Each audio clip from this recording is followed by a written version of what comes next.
All right, a couple quick things in the new 0.6.5 version. I'm doing most of my work in 0.7, so I just came back and did some of this stuff. So let's show off a little bit here. Let me delete this, delete this, delete this. Here's a little picture of main.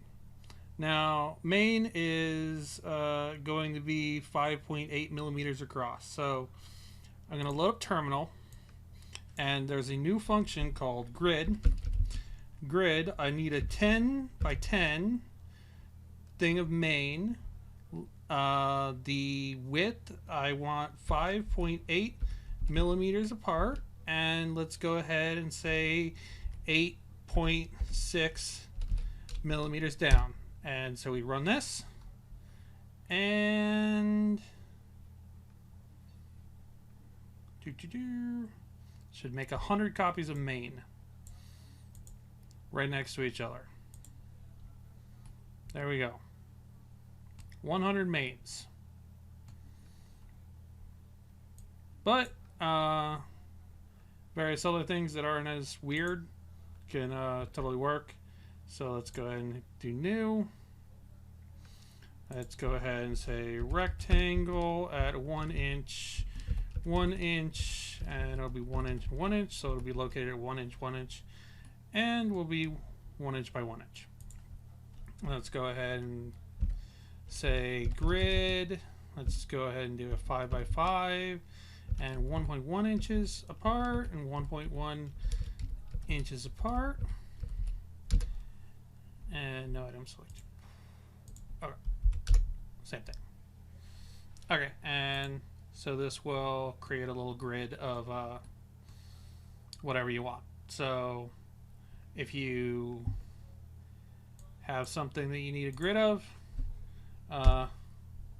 look no further than grid. Let's go ahead and say grid 2 to 5 inch, 5 inch. Good. And so you can just do duplicated objects, and you can duplicate them with set positions. So that's hopefully going to be useful. All right. Next up, let's go ahead and do new. Let's load up this one. Quick update. I have no idea what I clicked. Whatever. What's been actualized pixels? Okay, I'm gonna go here. Let's go ahead and go raster wizard. Let's load up gravy.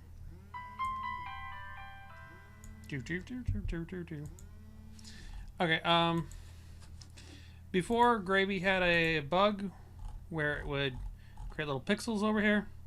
No longer does that. Ta-da. Okay, and then there's another one.